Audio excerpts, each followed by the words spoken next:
Xiefeng Preaching Tao, 6. Xiefeng, June 3, 2008. Translation edited by Jiejing. Tao is the consciousness of the greatest creator, the driving force behind the movement and transformation of all things in the universe. It is the lifeblood of the universe, it is nature, and the synthesis of all laws.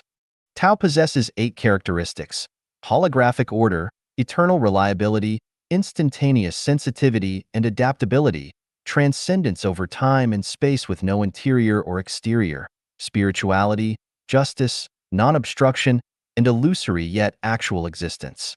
The 6th characteristic of the Tao, justice. If we look at things from a moment-to-moment perspective, it's almost impossible to discern the justice of Tao. Where does the justice of Tao manifest when a kind person encounters a car accident?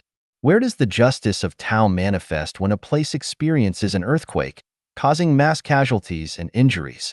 Where does the justice of Tao manifest when some opportunists exploit and oppress good people, living in wealth and comfort, while hardworking, kind, and sincere individuals struggle with hardship and despair?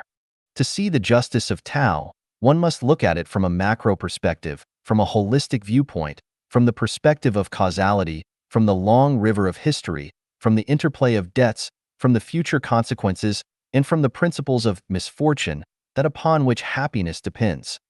Happiness, that underneath which misfortune lurks.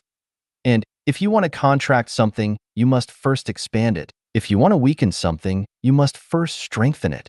If you want to abolish something, you must first promote it. If you want to seize something, you must first give to it. When someone suffers from a headache, there is always a reason behind it. There is absolutely no headache without a cause. The occurrence of any phenomenon or event always has its reasons. There are no occurrences without reasons. All illnesses, pains, and disasters have their origins. When we trace back to their roots, we may find that some originate not long ago, while others have origins from a very long time ago. We tend to forget events from a long time ago because we cannot find their roots. Due to this, we often misunderstand the justice of Tao and mistakenly conclude that life is unpredictable and that the occurrence of all phenomena and events is merely coincidental. In fact, the justice of Tao manifests not only on a macro and global scale but also on a micro and local level, from quarrels between mothers-in-law and daughters-in-law to palace intrigues, from slipping and falling outside to facing difficulties in tasks, from joys and sorrows, separations and reunions, to changes in weather and the waxing and waning of the moon, from personal fights to world wars. The justice of Tao is evident everywhere. The reason we often fail to perceive the justice of Tao is because we have not identified the root causes that lead to or trigger events. In hell, there isn't a single unjustly condemned spirit. Between the realms of yin and yang, there isn't a single unjustly condemned ghost. In the human world, there isn't a single person who is unjustly accused. As one sows, so shall one reap. Divine punishments, though slow, are always sure, with big meshes, yet letting nothing slip through. The two levels are in symmetry, and yin and yang are in balance. Everything is a result of our own actions. There's no point in blaming heaven, earth, society, or others. Let's explore the justice of Tao through a few examples. The inevitability of death for everyone is a significant aspect of the justice of Tao.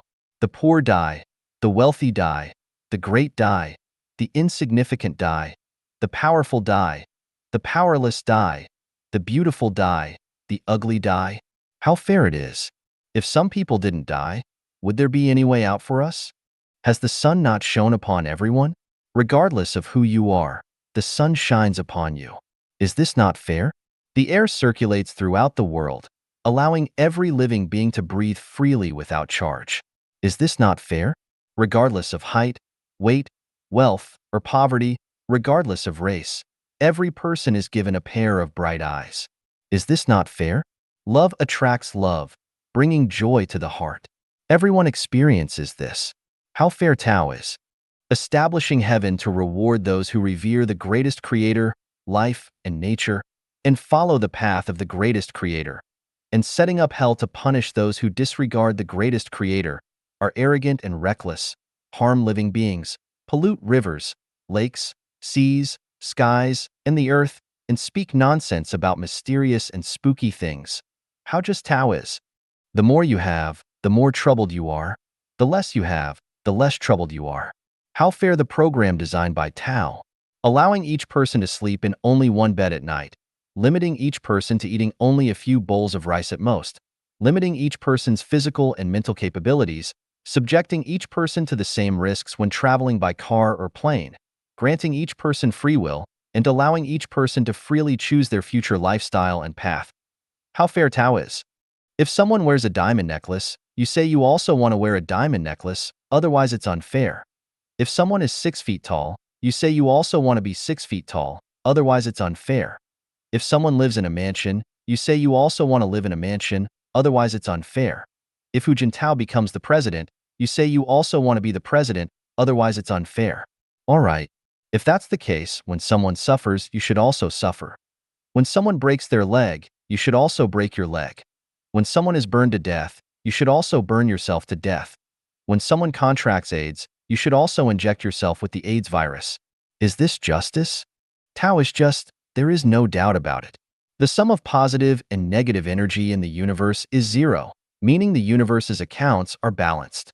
Ultimately, the accounts of every individual will also inevitably balance. Understanding this, we will be calm in our hearts, peaceful in our minds, clear-sighted, and more willing to give and less eager to take. The more we give, the less we seek, and the greater the ultimate reward will be. Don't limit your perspective to the gains and losses of yesterday and today. Look towards tomorrow and the day after. Don't confine your perspective to past lives and the present life. Look towards future lives and lives to come. In this way, no matter how tumultuous the waves of life may be, we can steer our life's ship steadily and safely towards the ideal harbor we dream of.